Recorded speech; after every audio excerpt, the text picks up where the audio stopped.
Durante centenares de años, la agricultura y la posesión de la tierra fueron el principal indicador del poder y de la fortuna. El progreso se medía en cosechas y rendimientos agrícolas hasta las primeras revoluciones industriales. Cultivar y roturar tierras se convertía en un objetivo público y social de primera magnitud en épocas en las que aún había millones de hectáreas de tierras vírgenes.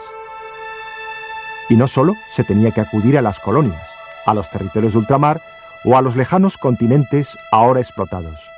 También, en el interior de muchos países europeos, había tierras y comarcas casi vacías, con territorio suficiente para dar de comer a muchos hambrientos y desfavorecidos. Un viejo sueño, trazado con la tinta de la utopía, definido a partir de la época ilustrada y desarrollado en el XIX.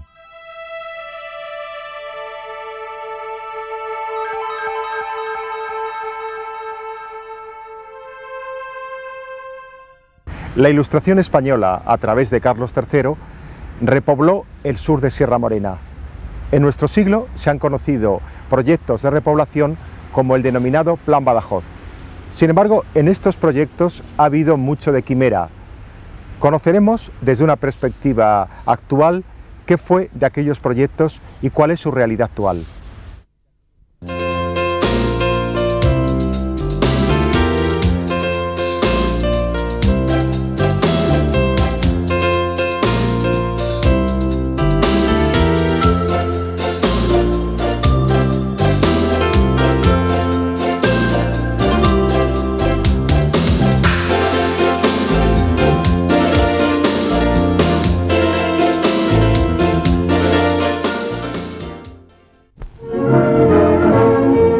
El aprovechamiento eléctrico del SIL contribuye al incremento de la producción de energía para la vida industrial de España, y el Salto de San Esteban en Orense, inaugurado por su excelencia el jefe del Estado, es uno de los más importantes de Europa. La presa mide 115 metros de altura, 12 más que el edificio España de Madrid. En un pasado todavía muy reciente, los españoles y españolas de la época estaban acostumbrados a estas imágenes presentadas bajo un prisma de redención y paternalismo social.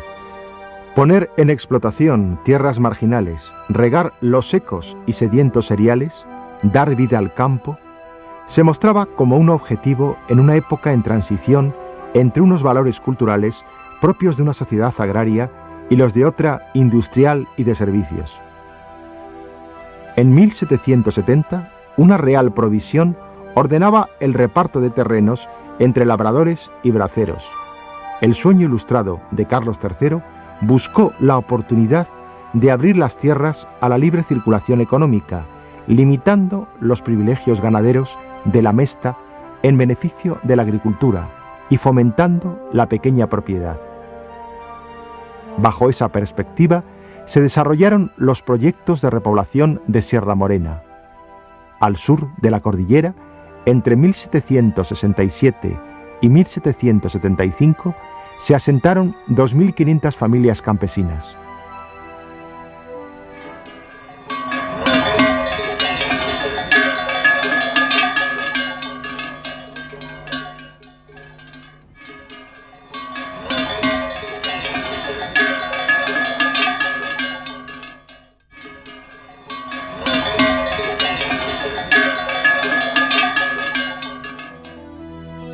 Más tarde, un decreto de 1822 permitió la enajenación de los terrenos baldíos, favoreciendo que se roturaran nuevos terrenos.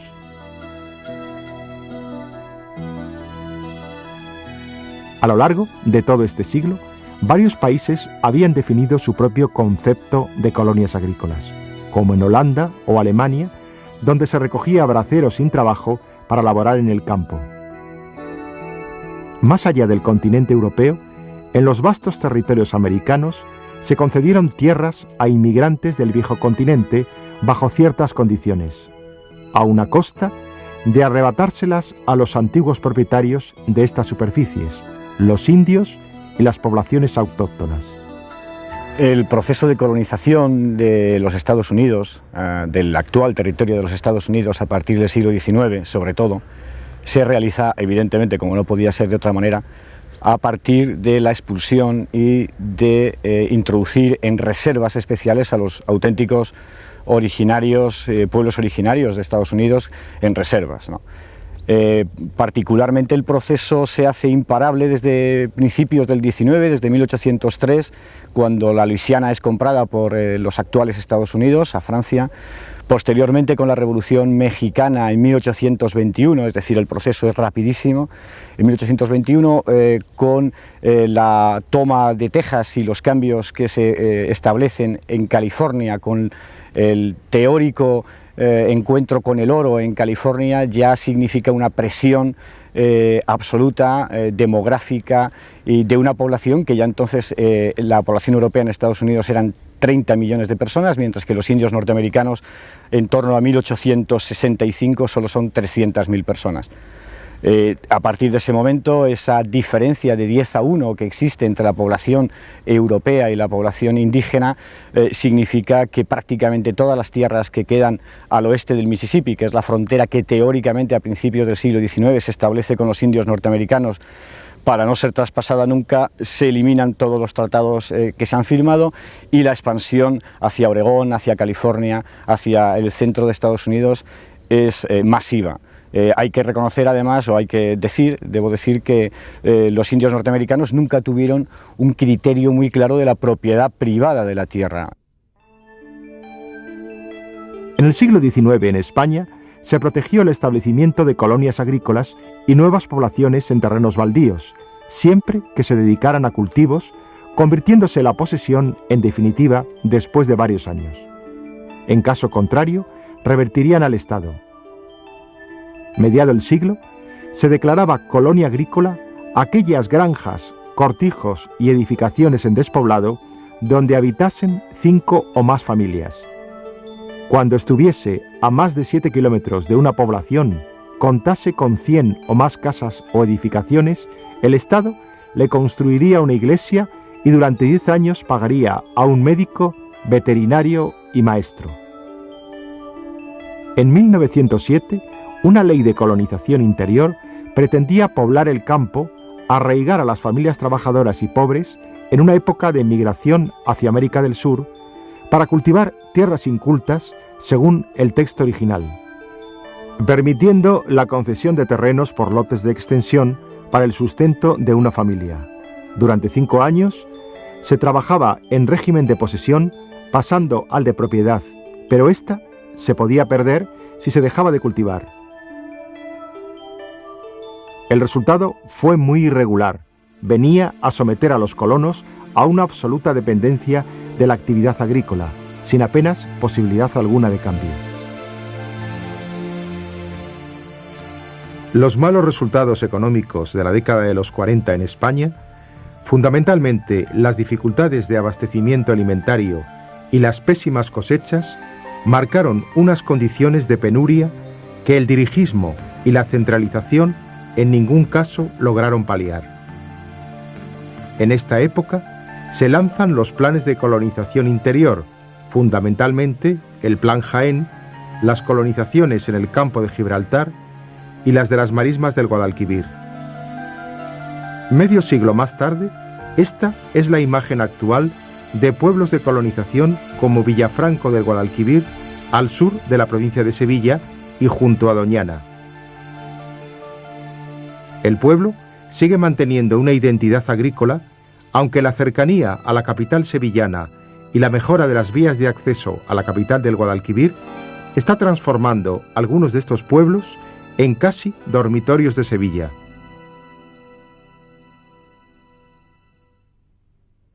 El paisaje de la marisma muestra grandes extensiones de cultivo de arroz en una de las comarcas con más producción de este cereal en todo el territorio peninsular. Tradicionalmente, hasta los años 50-60, la marisma, la zona húmeda era considerada como una zona insalubre, ya que la zona húmeda tiene problemas, sobre todo en la zona húmeda que estaban asociadas a grandes ciudades, de proliferación de mosquitos y malos olores y demás. Tanto era así que en los años 50 y 60 empezaron a desecarse una gran cantidad de zonas húmedas y se llamaban, los planes de secamiento se llamaban planes de saneamiento. Actualmente, afortunadamente y gracias fundamentalmente a la labor de los ornitólogos, se ha descubierto el gran valor, la gran productividad que tienen las zonas húmedas. Una zona húmeda se puede decir que es una zona encharcada donde te puedes mojar los pies pero no te puedes bañar. Esa peculiaridad hace que tenga la gran riqueza de biodiversidad improductiva, porque tiene una zona encharcada, zona húmeda, zona seca, todo en el mismo ecosistema. Y además tiene una gran variedad, no solo territorialmente, sino estacionalmente, desde el punto de vista sobre todo faunístico, puesto que la zona húmeda en época de lluvia se encharca totalmente y luego en la época de sequía hay una gran zona que está seca totalmente y solamente quedan láminas o tablas de agua. La ley del 7 de abril de 1952 señala una nueva era en el desarrollo económico y social de la provincia. Las aguas, dominadas por la técnica, convierten las vegas improductivas en un emporio de riqueza. Se inicia el Plan Badajoz y el resurgimiento empieza. El Centro de Colonización del Guadiana tiene como principal misión la formación de los mayorales agrícolas y la de experimentar cultivos nuevos y modernos métodos. Aquí se forman al año 80 mayorales, de cada uno de los cuales dependerá la instrucción de 50 colonos. En sus enseñanzas, que corren a cargo del personal técnico necesario, se da la adecuada importancia a las clases de maquinaria agrícola. Los tractores de las cooperativas establecidas por los colonos prestan ya su servicio.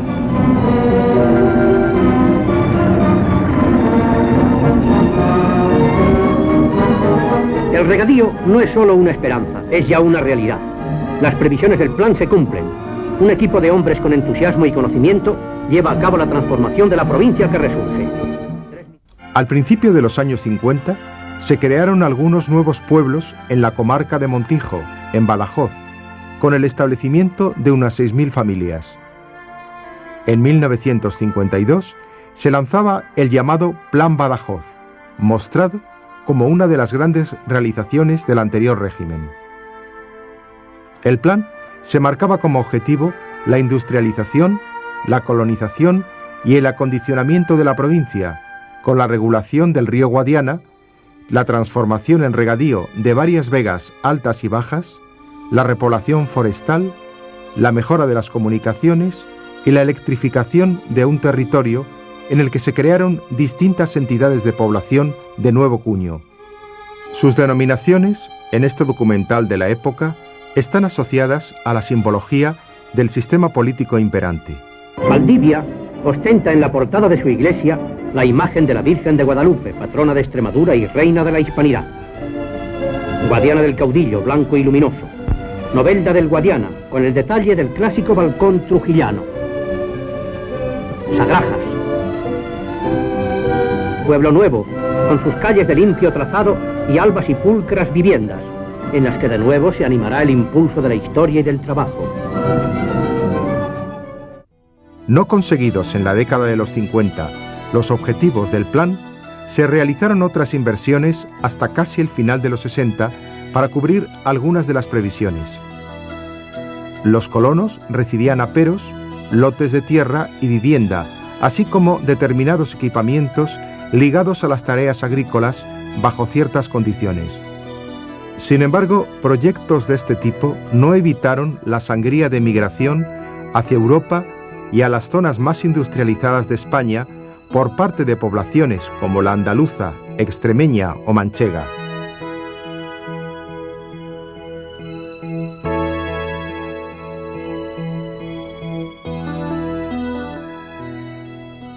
Los planes de colonización que se han realizado, tanto urbanos como rurales o de desarrollo agrícola, han exigido la aparición de nuevas comunidades, de nuevos pueblos, incluso de nuevas ciudades. Lo que nos encontramos es con personas que vienen de sus lugares de procedencia y que tienen la dramática experiencia de tener que empezar a vivir en otro lugar.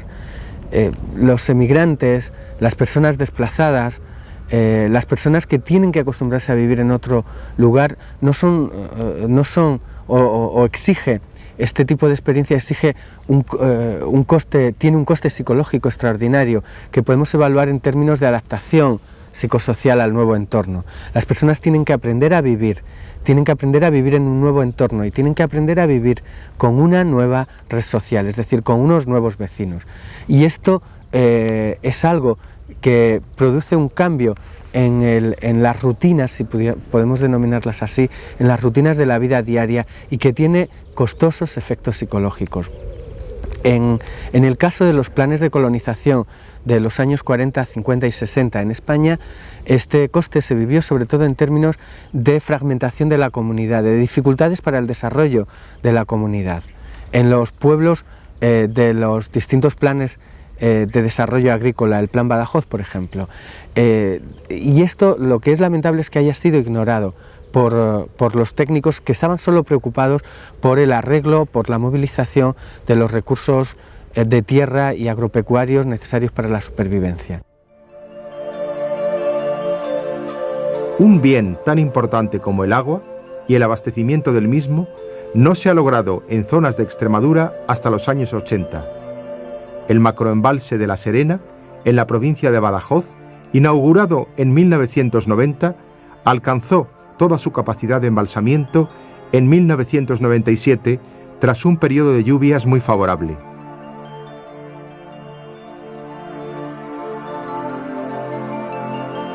En otras zonas de España también se desarrollaron proyectos de colonización, como en la provincia de Ciudad Real, en la llanura manchega, en pueblos como Cinco Casas, muy cerca de Alcázar de San Juan, o Llanos del Caudillo, creados para la explotación agrícola en zonas con escasa densidad de población.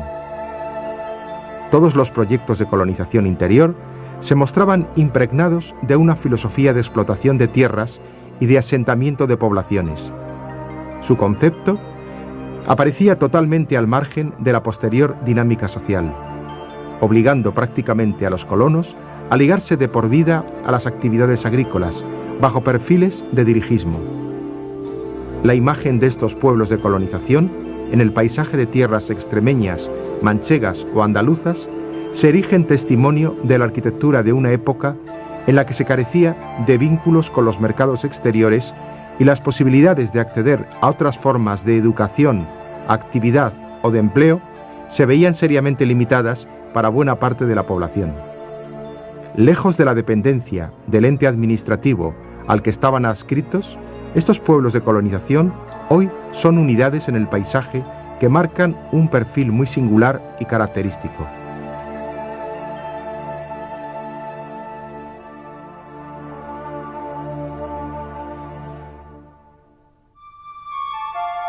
Roturar tierras aun a costa de las superficies arboladas y de arbusto, que se consideraban baldías e improductivas, fue durante siglos un objetivo de progreso.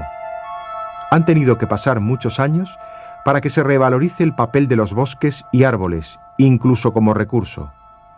Muchos de los programas de la Unión Europea plantean dejar de cultivar en tierras de baja rentabilidad o convertirlas en bosque, con un sentido diametralmente opuesto a la política de roturación y extensión de cultivos, aun en tierras baldías, de otros periodos de la historia.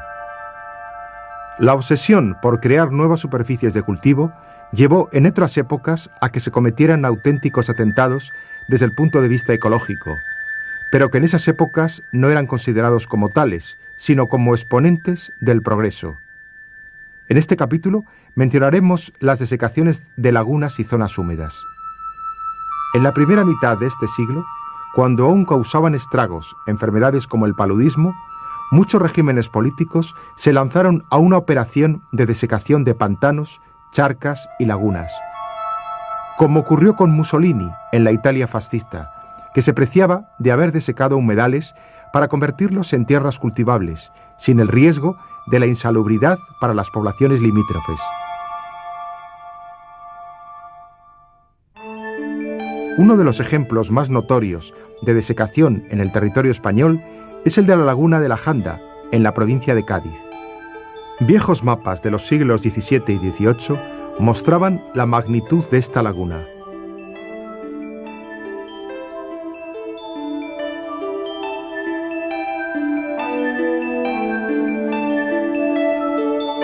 En un diccionario de principios de siglo se describía así a la Janda: laguna de la parte sur de la provincia de Cádiz, atravesada por el río Barbate. Es muy extensa y de forma sumamente irregular, algo semejante al de una mariposa. Mide unos 13 kilómetros de noroeste a sudeste y 13 de noreste a sudoeste. Además del Barbate, desembocan en ella varios arroyos. Hacia el centro tiene una isla bastante grande. Esta laguna es célebre porque, en opinión de algunos autores, en sus orillas se libró la batalla denominada del Guadalete. No aparece, sin embargo, referencia alguna a sus valores naturales.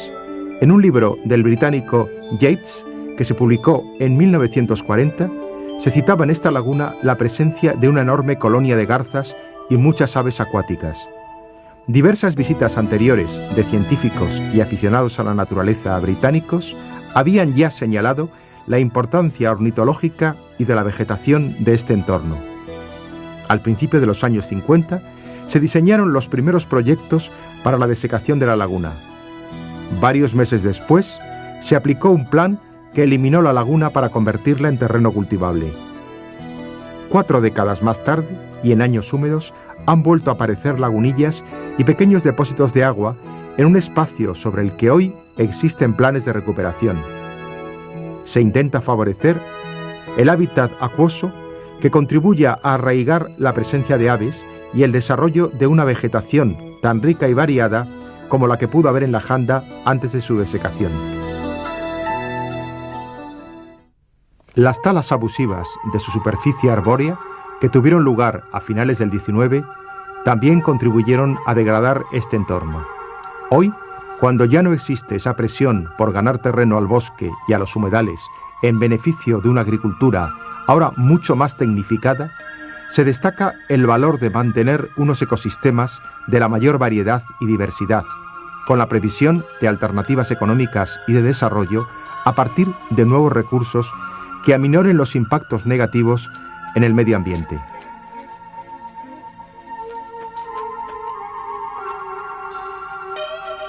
Colonizar tierras alcanza en la actualidad un sentido diametralmente opuesto al de hace solo unas cuantas décadas.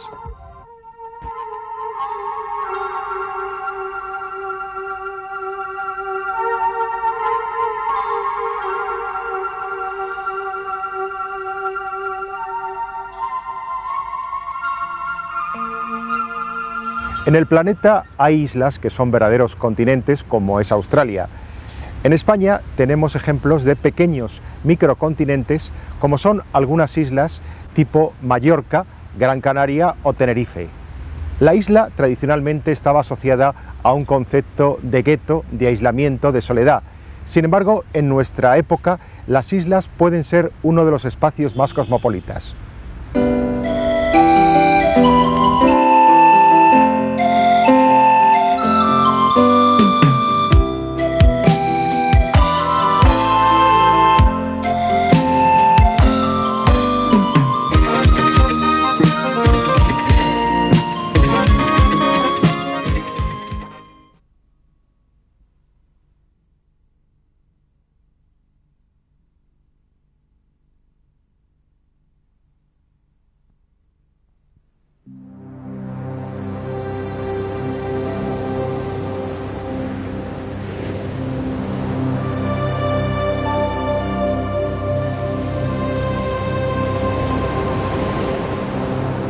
Antaño, el concepto aislamiento era equivalente a soledad, a lejanía, a distancia.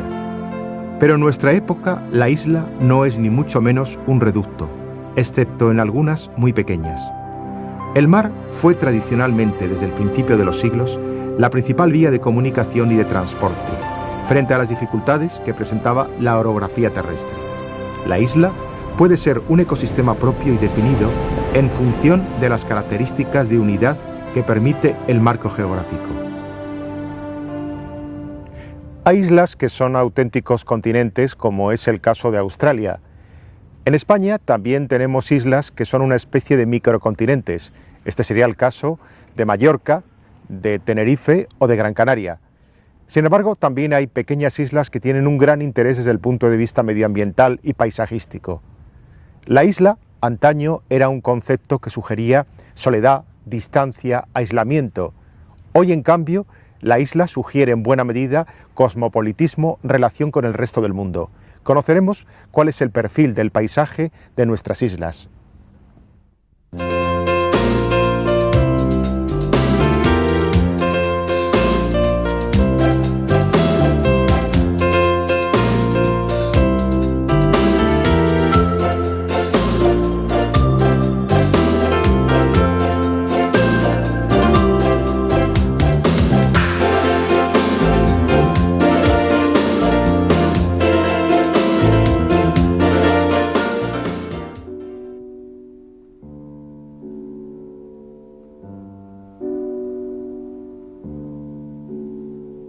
Estas imágenes de los años 40 pertenecen a la isla de Ibiza. Antaño, las Pitiusas eran lugares recoletos, de singular atractivo, pero muy aislados, lejanos a la península, con la que había que comunicarse tras una lenta travesía en barco. Alquerías, viviendas que marcaban un paisaje de aislamiento natural.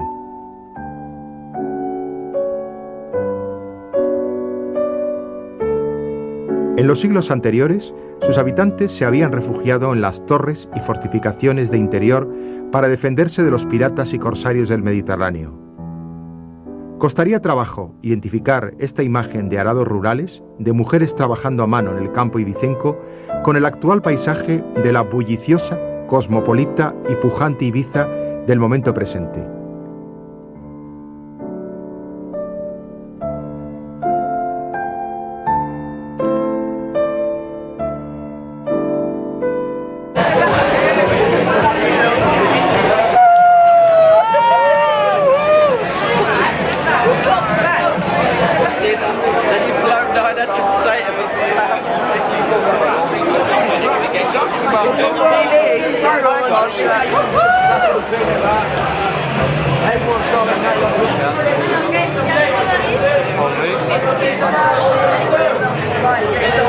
Por extraño que nos parezca, Santa Eulalia o San Antonio eran así antes de la llegada masiva del aluvión foráneo.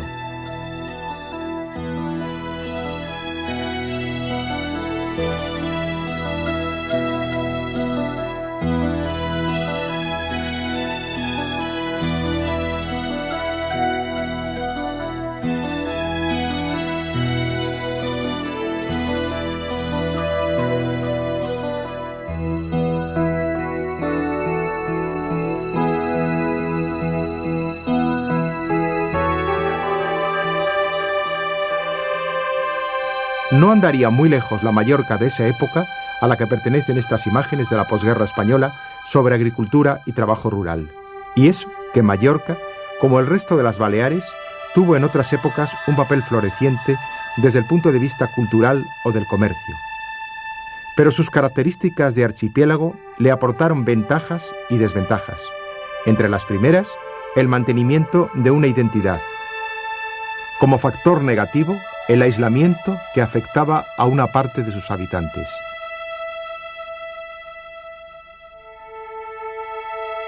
A finales del 19 y principios del 20, Baleares perdió mucha población por su falta de oportunidades en el medio agrario. Miles de familias emigraron a América del Sur y a Argelia principalmente.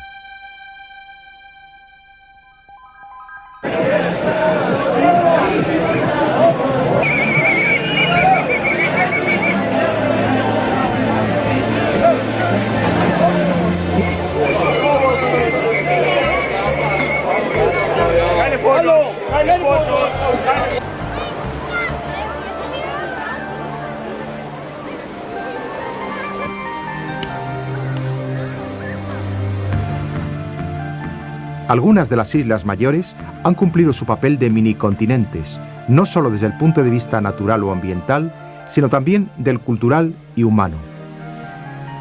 Varias de las Islas Canarias responden plenamente a ese concepto de minicontinente. Dentro de una superficie relativamente reducida es posible encontrar microclimas de una enorme variedad. Esto vendría a favorecer también la existencia de abundantes endemismos naturales. En la isla de Gran Canaria, el Parque Rural del Nublo posee el mayor número de endemismos por metro cuadrado de todo el archipiélago.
El carácter de microcontinente de muchas de estas islas se remarca en el caso de Tenerife, donde se encuentra el pico más alto del territorio español, el Teide, de 3.718 metros de altitud, a muy pocos kilómetros del mar.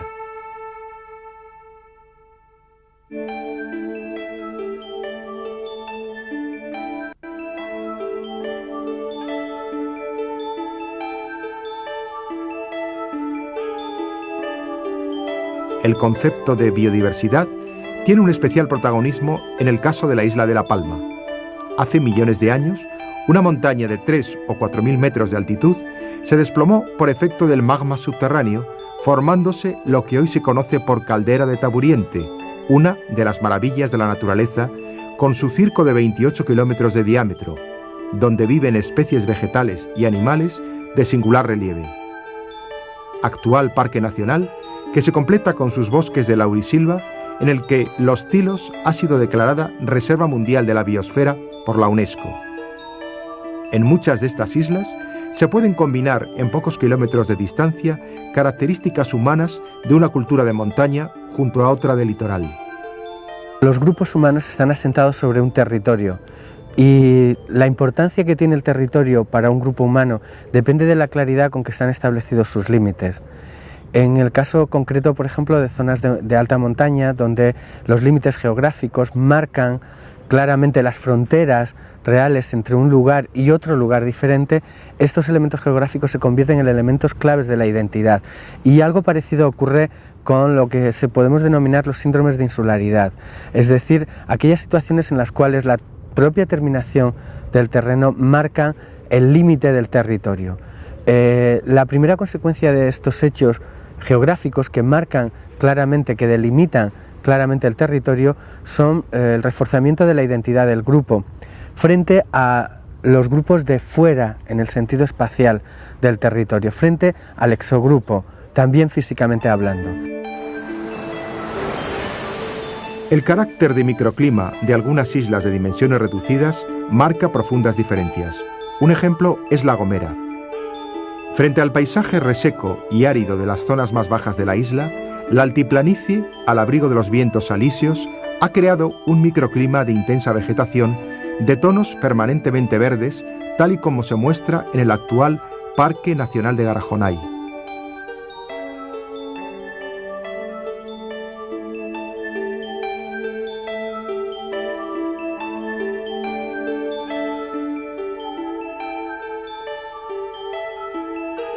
En nuestro tiempo, el concepto de isla hay que disociarlo totalmente del de aislamiento.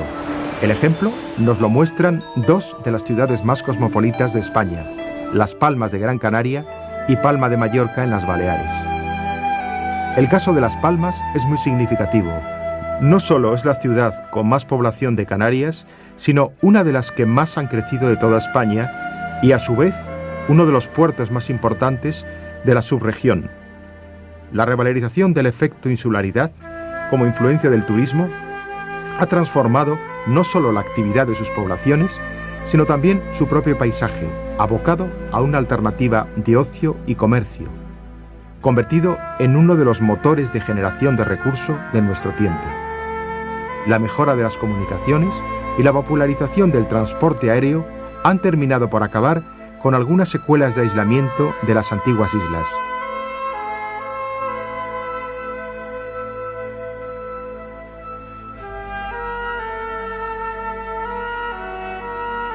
El carácter de lejanía de las islas se ha mantenido hasta casi nuestra época. En Ibiza, algunos lugareños relatan el caso de isleños que residían en el interior y que difícilmente llegaban a asomarse a las costas de la isla.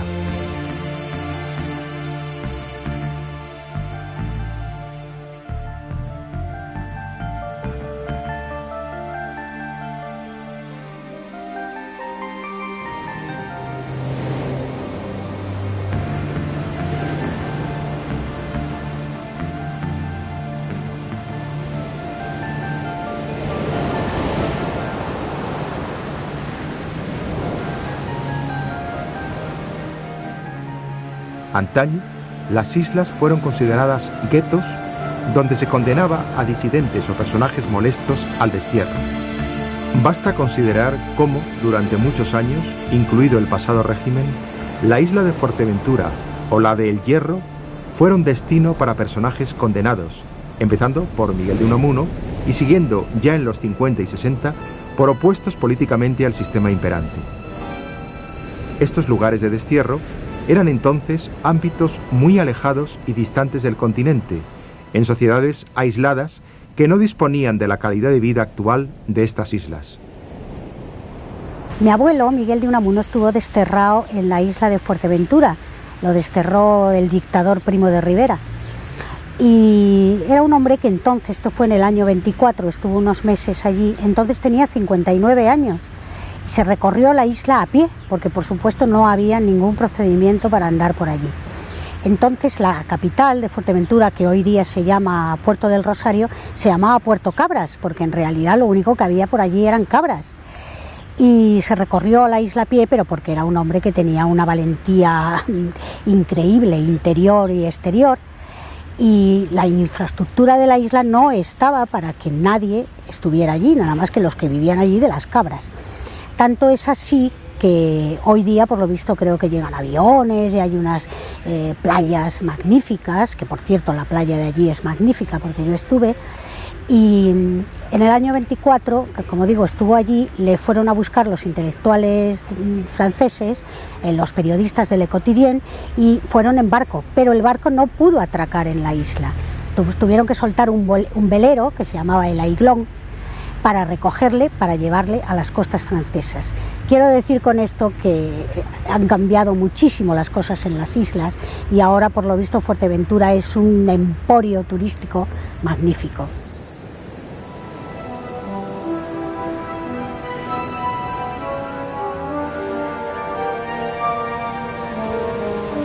Un caso singular lo ofrecen los islotes habitados de nuestra geografía, ahora convertidos en espacios protegidos. Junto a la costa de Lanzarote, en su extremo noroccidental, se sitúan los de La Graciosa y otras como Alegranza, Montaña Clara, Roque del Este y Roque del Oeste.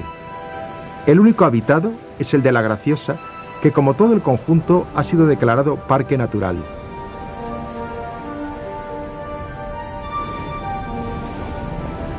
La Graciosa no posee carreteras sino caminos, y para comunicarse con la Isla Mayor hay que tomar un barco en Orzola.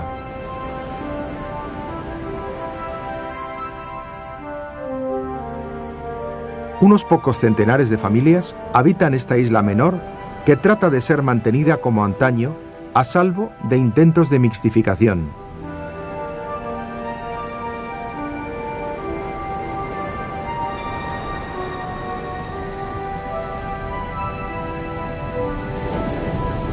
Junto a la costa de Alicante, la pequeña isla de Tabarca sigue habitada por varias familias descendientes de italianos, que se comunican con el continente a través de pequeños barcos.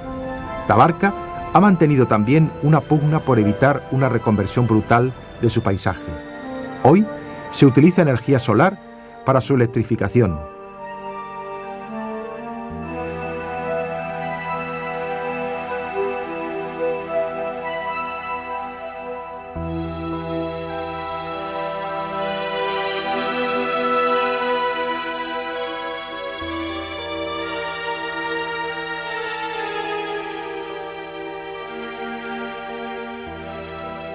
Una de las batallas más encarnizadas para superar impactos ambientales se vivió en alguna de las islas próximas a Mallorca.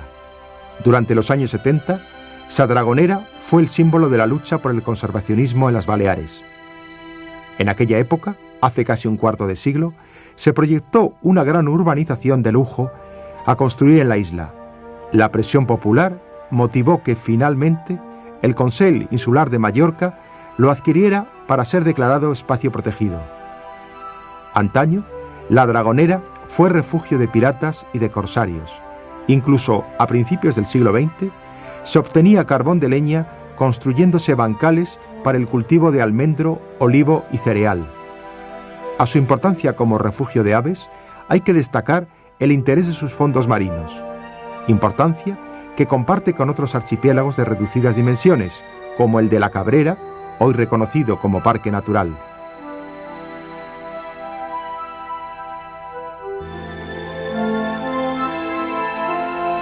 Con más de 450 especies vegetales, Cabrera es un ejemplo de variedades endémicas propias de estas islas. Por sorprendente que hoy pueda parecernos, Cabrera fue también un lugar para el destierro y el confinamiento. Gozó de una gran importancia militar en tiempos remotos, como muestra la existencia de un castillo. A principios del XIX, se convirtió en lugar de reclusión a donde se envió a miles de soldados franceses vencidos en la batalla de Bailén. La isla cumplía un papel de cárcel como el del ya desaparecido penal de Alcatraz en Estados Unidos.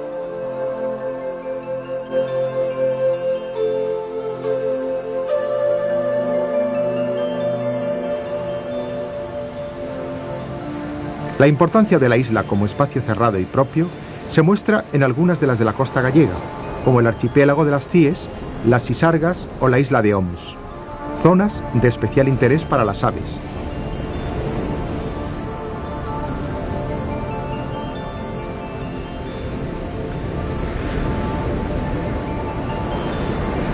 En tiempos más recientes, algunos de estos pequeños archipiélagos están dando lugar a nuevos parques submarinos, espacios protegidos como bancos marítimos. El ejemplo más evidente son las Islas Columbretes en la costa frente a Castellón, cuya importancia desde el punto de vista ornitológico y marítimo es excepcional.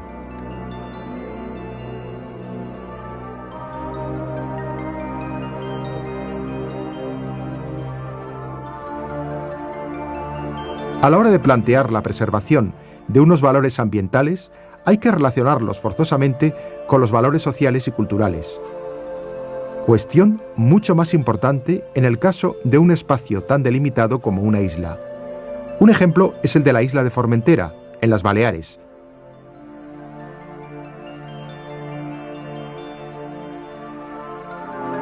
Esta isla no tuvo una población estable hasta el siglo XVII.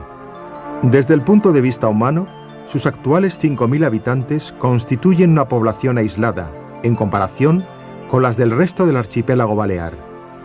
Sus características y sus costumbres se mostraban con rasgos muy diferenciados respecto a los de otras islas. Hoy se plantea la necesidad de mantener su identidad cultural y sus modos de vida, preservando su territorio de una explotación abusiva. Las dos islas Pitiusas, denominadas así por su antigua presencia de abundantes pinos, Ibiza y Formentera, separadas tan solo por un estrecho canal, Esfreus, tienen características algo diferenciadas entre sí.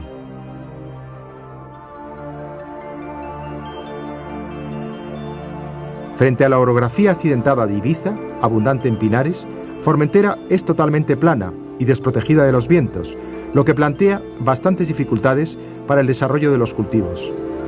Se repobló en el siglo XVII con la llegada de 50 colonos ibicencos. Hoy, su población está mucho más dispersa que la de Mallorca o Ibiza. En los años 80, Formentera se incluyó en un programa para el desarrollo y conservación de las islas menores del Mediterráneo, con intervención de organismos internacionales. Formentera se ha mostrado como una entidad adecuada para ensayar programas de ecodesarrollo. Entre los criterios a adoptar estaba el de asociar la planificación socioeconómica a la ordenación del territorio, controlar el flujo de accesos a la isla, la protección de las dunas y cordones arenosos de sus humedales y el renacimiento de la actividad salinera, mejorar la masa forestal y favorecer una diversificación de la oferta turística distinta a un turismo de masificación en aspectos como la diversificación del entorno y la reducción de impactos ambientales negativos. No solo en la modificación del paisaje, sino en la identidad de los habitantes de las islas, sometidos en las últimas décadas a una presencia de turistas con otras culturas.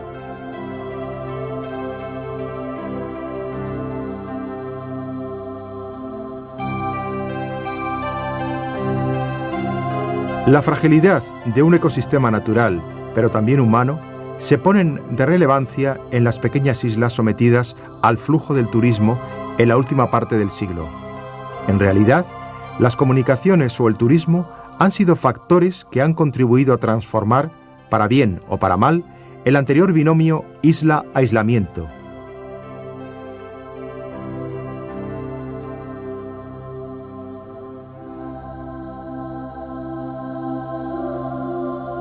Muchas de las islas de nuestra geografía se muestran inmersas en una tensión, aún no del todo resuelta, entre conceptos como la preservación de su identidad y un cosmopolitismo mejor o peor entendido.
Hasta el siglo XIX, Santa Cruz de Tenerife fue una pequeña y bella ciudad sin problemas urbanísticos, pero a partir de esa época creció y prosperó, hasta convertirse en una de las principales poblaciones del archipiélago. Santa Cruz tiene alegría andaluza y empaque europeo. Procedentes del Mar Caribe y del Oriente Medio, llegan al puerto los grandes barcos que transportan el combustible crudo, destinado a la refinería de la Compañía Española de Petróleo. Desde Montaña Blanca, la ascensión se efectúa a pie o en caballería hasta el albergue de Altavista, desde el que se emprende la subida a la cúspide.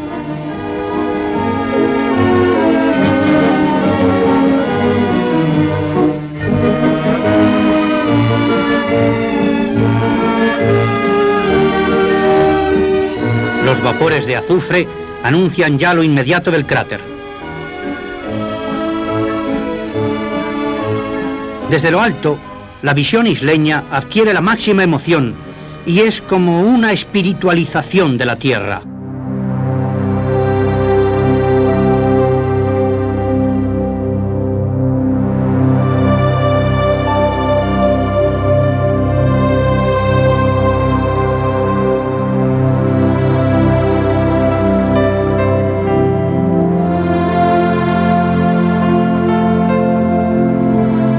En la actualidad la distancia no se mide en kilómetros sino en tiempo.